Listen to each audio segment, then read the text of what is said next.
आओ आओ, 20 रुपए में पेट भर खाना खाओ। गरम गरम दाल, रोटी और चावल। आओ आओ। दोनों एक दूसरे को देखने लगे। अरे ये तो सस्ता लग रहा है, चलो देख के आते हैं। वे दोनों ठेले के पास पहुँचे। भाई क्या सच में 20 रुपए में पेट भर खाना मिलेगा? हाँ भैया, 2 रोटी, दाल चावल और साथ में आम का अचार, सब बस 20 रुपए में।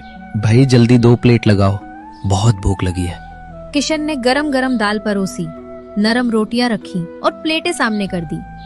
दोनों किसान खाने लगे और बोले, वाह, इतना स्वाद और इतना सस्ता। भगवान तेरा भला करे भाई।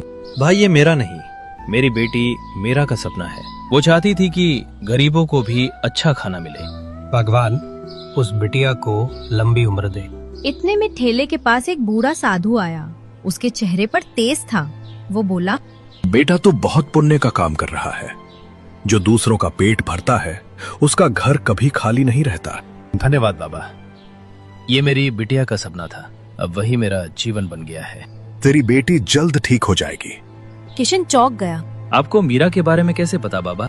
जिसका मन सच्चा हो उसकी बात भगवान तक पहुंचती है बेटा। ये कहकर वे धीरे धीरे वहाँ से चले गए। किशन देर तक सोचता रहा।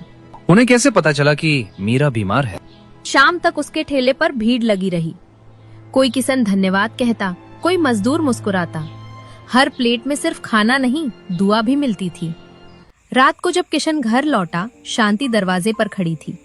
उसने मुस्कुराते हुए कहा, आज तो पूरे गांव में तुम्हारे ठेले की चर्चा है। सब कहते हैं अब कोई भूखा नहीं सोएगा। हाँ शांति, अब मीरा का सपना सच हो गया। अगले दिन सुबह किशन हमेशा की तरह अपने ठेले को तैयार कर रहा था।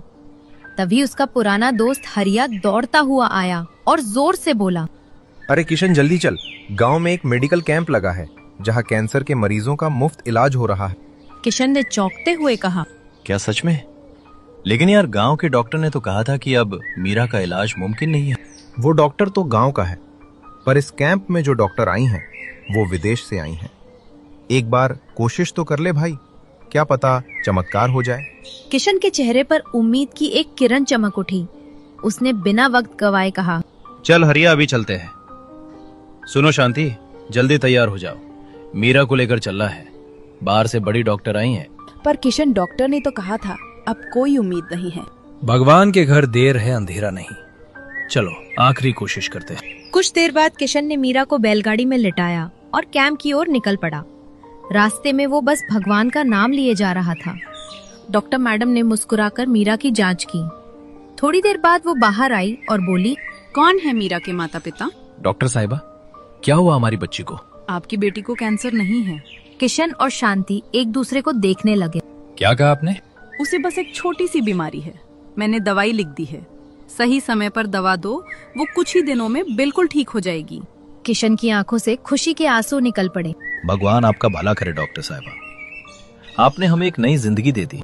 वो मीरा को लेकर घर लौटे। शांति खुशी से बोली, सुनो जी, देखो ना, भगवान ने हमारी सुन ली। भगवान के घर देर है, अंधेर नहीं।